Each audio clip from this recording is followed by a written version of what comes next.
Hello అండి, welcome back to our channel. ఈరోజు మన రెసిపీ వచ్చేసి బెండకాయ వేపుడు అండి. ఎక్స్ట్రా టేస్టీతో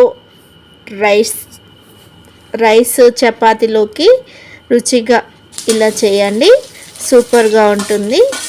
ఈ బెండకాయ రెసిపీని ఎలా చేయాలో కావాల్సిన ఇంగ్రీడియంట్స్ నోట్ చేసుకోండి. ముందుగా మనము బెండకాయలని ఒక అరకిలో వరకు తీసుకొని ఇలా చిన్న చిన్న ముక్కలుగా కట్ చేసి అయితే పెట్టుకున్నాను. వీటిని ముందుగా శుభ్రంగా కడుక్కొని ఆరబెట్టుకొని ఇంకా ఇలా చిన్న ముక్కలుగా కట్ చేసిన తర్వాత కూడా ఒక 10 నిమిషాల పాటు ఫ్యాన్ గాలికి ఆరబెట్టుకోవాలి. వీటిలోకి కావాల్సిన ఇంగ్రీడియంట్స్ ఉల్లిగడ్డలు, పచ్చిమిరపకాయలు, పోపు దినుసులు, ఎండుమిరపకాయలు, కరివేపాకు.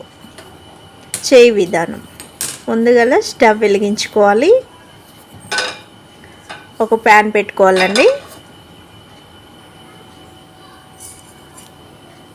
2 టేబుల్ స్పూన్ వరకు నూనె పోసుకోవాలి.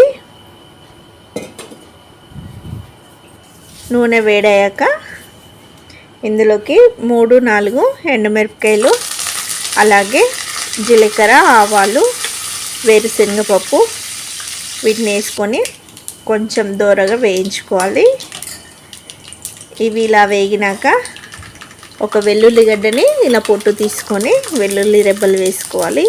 వేపుల్లోకి మనం అన్నం చపాతీలోకి ఇలా వెల్లుల్లి రెబ్బల్ని పెట్టుకొని తింటే ఇమ్యూనిటీ బాగా వస్తుందండి, అలాగే టేస్ట్ కూడా చాలా బాగుంటుంది. వీటిని వేసుకున్నాక ఉల్లిగడ్డలు, పచ్చిమిరపకాయలు కూడా వేసుకొని 2 రెమ్మలు కరివేపాకు వేసుకోవాలండి. ఇలా కరివేపాకు వేసుకొని కలుపుకొని ఇలా దోరగా నూనెలో వేయించుకోవాలి. ఇవి ఇలా పండుగా వేగినాక ఇందులోకి కట్ చేసి పెట్టుకున్న బెండకాయలను అయితే వేసుకోవాలి. బెండకాయలను వేసుకునేటప్పుడు స్టవ్ హై ఫ్లేమ్లోనే ఉండాలి. హై ఫ్లేమ్లో పెట్టుకొని ఇలా కలుపుకోవాలి. ఇలా కలుపుకొని మూత పెట్టుకోవాలండి. మూత పెట్టుకొని ఒక 2-3 నిమిషాల పాటు హై ఫ్లేమ్లోనే వీటిని ఉడికించుకోవాలి. సిమ్లో ఉడికించడం వల్ల మనకు బెండకాయలు అనేవి పీచ్ అయిపోతాయి. అలా కాకుండా హై ఫ్లేమ్లో పెట్టుకొని ఇలా మూత పెట్టి ఉడికించుకోవాలి. ఇప్పుడు మూత తీసి మరోసారి కలుపుకున్నాక ఇంకా సిమ్లో పెట్టుకొని మూతనైతే పెట్టొద్దండి. ఇవి ఒక 5 నిమిషాల పాటు మంచిగా నూనెలో నిమ్మలంగా నిదానంగా ఇలా నూనెలో వేయించుకోవాలండి. ఇలా వేగినాక ఉడికినాక ఇందులోకి రుచికి సరిపడు సాల్ట్, అలాగే 1/2 టేబుల్ స్పూన్ పసుపు వేసుకొని వీటన్నింటికి ముక్కలకు బాగా పట్టేలాగా కలుపుకోవాలి.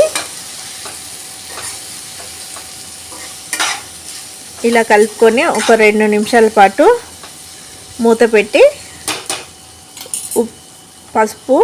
ఉప్పును పట్టేలాగా కలుపుకొని మూత పెట్టుకోవాలి. చూడండి, మనకు పసుపు కూడా నూనెలో వేగిపోయింది. ఇలా వేగడం వల్ల మనకు ముక్కలు అనేటివి పసుపు లేకుండా మంచి టేస్ట్ అయితే వచ్చేస్తాయి. ఇప్పుడు లాస్ట్లోకి రుచికి సరిపడు కారపొడి వేసుకోవాలి. 1/2 టేబుల్ స్పూన్ వరకు ధనియాల పౌడర్ వేసుకొని ఇలా కలుపుకోవాలి.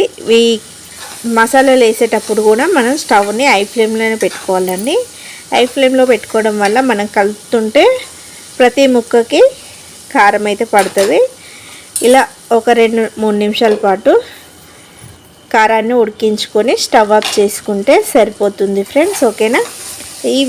ఇప్పుడు మనమైతే బెండకాయ వేపుడు అయితే రెడీ అయిందండి. చాలా టేస్టీగా ఎక్స్ట్రా టేస్టీతోనైతే బెండకాయ ఫ్రై అయితే రెడీ అయింది. ఇప్పుడు స్టవ్ ఆఫ్ చేసుకొని ఒక సర్వింగ్ బౌల్లోకి సర్వ్ చేసుకొని తిన్నామంటే మంచి రుచికరమైన బెండకాయ వేపుడు అయితే రెడీ అయినట్లే ఫ్రెండ్స్. ఓకేనా? ఈ వీడియో కనుక మీ అందరికీ నచ్చినట్లయితే లైక్ చేయండి, షేర్ చేయండి, కామెంట్ చేయండి. ప్లీజ్ సబ్స్క్రైబ్ చేయండి ఫ్రెండ్స్. Bye bye.